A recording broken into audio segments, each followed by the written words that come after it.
부동산 교육은 랜드프로. 안녕하세요. 랜드프로 아나운서 연호진입니다. 우리는 어떠한 물건을 사거나 일정한 서비스를 제공받고 그에 해당되는 금액을 지불할 때 현금 영수증을 안 하면 조금 깎아주겠다, 싸게 해주겠다, 이런 얘기 한 번쯤은 들어보셨을 텐데요. 오늘은 이 부분에 대해 얘기 나눠보도록 하겠습니다. 세금 알려주는 예쁜 누나 양소희 세무사님 모시겠습니다. 안녕하세요. 세무사 양소희입니다.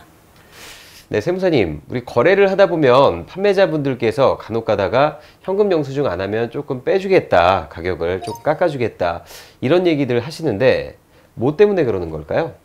네, 판매자 입장에서는 사업자이기 때문에 사업소득이 발생하게 되면 그에 따른 세금을 내야 합니다. 이때 현금 영수증을 발행하게 되면 그 내역이 고스란히 국세청 전산망에 전송이 되기 때문에 그만큼 세금 부담이 있습니다.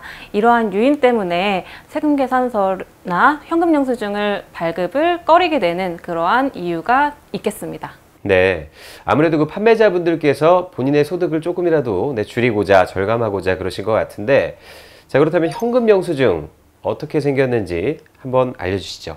네, 지금 화면에 나타난 것이 바로 현금 영수증이고요. 두 가지로 구성이 되어 있습니다. 첫 번째는 소득공제용, 그리고 두 번째는 지출증빙용입니다. 그런데 이거 예전부터 제가 조금 많이 궁금했던 부분인데요. 이 소득공제와 지출증빙, 어떤 차이가 있는 건가요? 네, 소득공제용은 근로자가 연말정산을 할 때 소득공제를 받기 위해서 발급을 받게 되는 것이고요. 이럴 때는 핸드폰 번호를 제시를 하게 됩니다. 그리고 지출증빙용은 본인이 사업자일 때 사업자 등록번호를 불러주게 되면 거기에 따라서 지출증빙용으로 현금영수증이 발행되겠습니다. 한마디로 어떤 개인이냐 사업자냐, 네, 맞습니다. 이 차이로 이해를 하면 될까요? 네, 네, 맞습니다. 네. 자, 그렇다면 그 소득세를 조금이라도 절세할 수 있는 방법에 대해서 좀 알려주시죠. 네, 본인이 사업자일 때는 이렇게 소득세가 계산이 됩니다. 수익에서 비용을 차감하면 그 이익에 대해서 세금이 부과가 되게 되는데요. 이때 절세 포인트는 얼만큼 비용을 입증을 할 수 있느냐, 이게 포인트가 되겠습니다. 비용을 많이 입증할수록 이익이 더 적어지기 때문에 그만큼 세금은 줄어들게 되겠습니다. 자, 이때 이 비용에 대해서 입증을 할 수 있는 증빙이 따로 정해져 있는데요. 그것을 바로 적격증빙이라고 이야기를 합니다. 이 적격증빙 4가지만 비용으로 인정을 받을 수가 있습니다. 첫 번째는 세금계산서, 그리고 계산서, 신용카드 매출전표 등, 마지막으로 현금 영수증이 있고요. 이것들 이외에 견적서라든지 또는 거래 명세표 등과 같은 그 이외의 증빙을 받게 되면 비용으로 인정은 받되 그 대신 가산세 2%가 부과가 되니까요. 꼭 적격 증빙을 수령하시는 습관을 길러주시는 게 절세의 가장 큰 포인트라고 보시면 되겠습니다. 그렇군요. 그럼 모든 거래에 증빙을 받아야 하나요? 네, 증빙을 받지 않아도 되는 경우가 있는데요. 첫 번째로는 사업과 관련이 없는 비용을 지출을 했을 때입니다.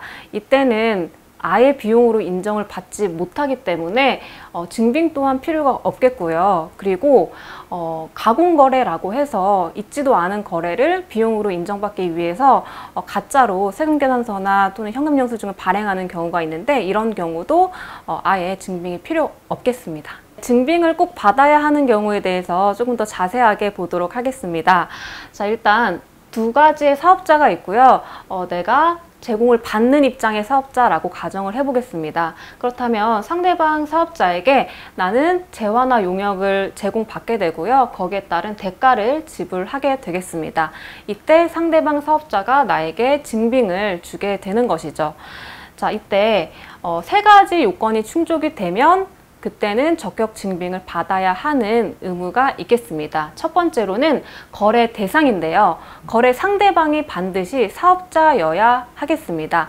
예를 들어서 중고나라에서 일반 개인한테 내가 물건을 샀다. 이런 경우에는 증빙을 꼭 갖춰야 되는 요건에 해당이 되지 않겠습니다.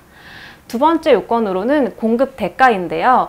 내가 반드시 재화나 용역을 공급받았어야 하겠습니다. 따라서 내가 무상으로 어떤 기부를 받았다 이런 경우에도 해당이 되지 않겠죠. 그리고 마지막으로 거래 단위인데요. 해당하는 금액이 3만 원 초과인 경우에만 적격증빙을 받아야 하는 요건이 충족이 되겠습니다. 자, 그래서 3만 원 이하의 소액인 경우에는 적격증빙이 아니더라도 간이 영수증이라든지 또는 견적서만으로도 증빙으로 역할이 충분하겠습니다. 결론적으로 오늘 주제, 즉 현금 영수증을 안 하면 싸게 해준다는데 어떻게 할까요? 라는 주제에 답을 드리자면 예를 들어서 내가 임대 사업자고 인테리어를 제공받았다라고 했을 때 현금 영수증을 한 경우에는 110만 원, 현금 영수증을 안 한 경우에는 100만 원으로 깎아준다라고 인테리어 업자가 나에게 얘기를 했다라고 했을 때는요.